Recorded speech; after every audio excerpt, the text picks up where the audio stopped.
सभी को मेरा नमस्कार। मेरा नाम डॉक्टर काश सिंघल है और हम कैलाश हॉस्पिटल देहरादून में मैं ऑर्थोपेडिक कंसल्टेंट हूँ। जैसे कि हम 12 अक्टूबर को वर्ल्ड आर्थराइटिस डे सेलिब्रेट करते हैं और इस डे को ध्यान में रखते हुए आज हम आपसे एक इम्पॉर्टेंट प्रॉब्लम के बारे में डिस्कस करेंगे। जैसे कि हमारे कमर दर्द काफी ज्यादा कॉमन है, बट कमर दर्द के रीजंस मल्टीपल है। One of the most important जो हमें ध्यान में रखते हुए चलना पड़ता है वो एक आर्थराइटिस की प्रॉब्लम की वजह से जो कमर दर्द होता है उसको हम एंकाइलोजिंग स्पॉन्डिलाइटिस भी कहते हैं। एंकाइलोजिंग स्पॉन्डिलाइटिस एक ऑटोइम्यून डिजीज है जिसके अंदर हमारे ही शरीर के कुछ सेल्स हमारे डिफरेंट ऑर्गन्स और हमारी बोन्स पे अटैक करते हैं, जिसकी वजह से हमारे उस पर्टिकुलर एरिया में डैमेज होता है। तो ये जब हमारी बोन को डैमेज करते हैं तो हमारी बोन का एक ऑपोजिट रिएक्शन होता है जिसमें हमारी बोन एक्स्ट्रा बनती है।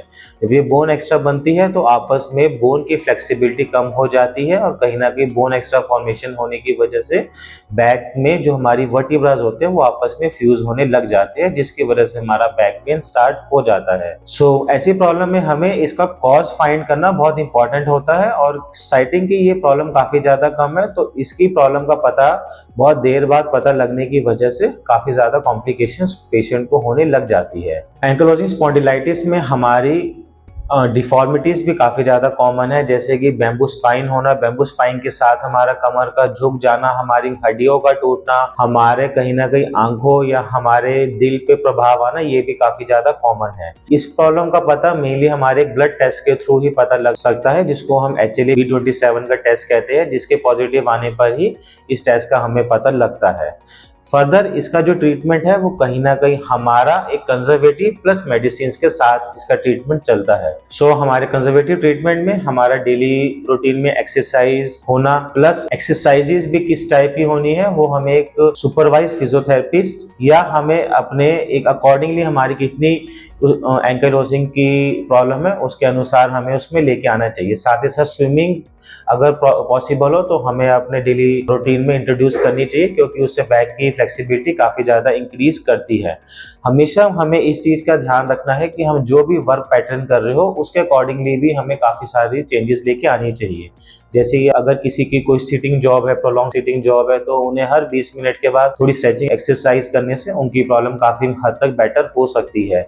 साथ ही साथ अगर हमारा कोई लॉन्ग ट्रैवलिंग है या प्रोलॉन्ग सिटिंग है तो एक छोटा तकिया सीट के पीछे रखने से काफी हद तक हमारी बैक का पोस्चर मेंटेन रहता है, जिससे हमारे कमर की हड्डी है उसकी वजह से नस के प्रभाव कम पड़ता है। साथ ही साथ हमें जैसे सोने के टाइम अपने गर्दन के नीचे एक छोटा तकिया या हमारी कमर के नीचे एक छोटा तकिया रखने से हमारे एक कमर का पोस्चर मेंटेन रहता है, जिससे हमारी प्रॉब्लम कम होती है।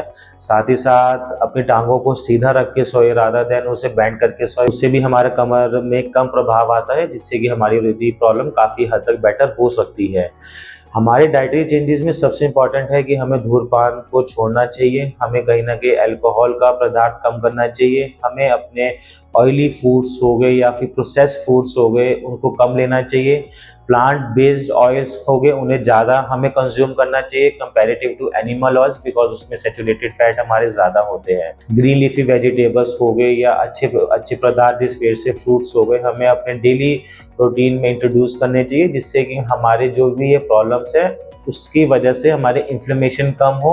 जब हमारी इन्फ्लेमेशन कम होगी तो हमारे जोड़ों में सूजन और दर्द कम होगा, उससे हमें आराम जल्दी मिलेगा।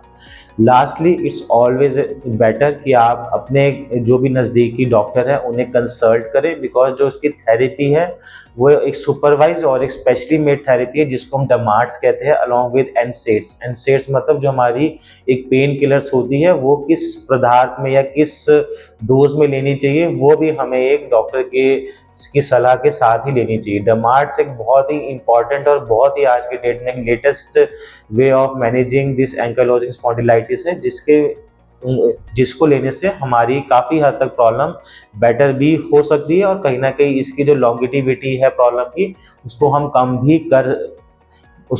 भी कर सकते हैं। फिर भी अगर किसी को कोई भी प्रॉब्लम हो या इस प्रॉब्लम के बारे में जानकारी लेनी हो तो वो हमें कैलाश हॉस्पिटल देहरादून में कभी भी कॉन्टैक्ट कर सकते हैं। धन्यवाद।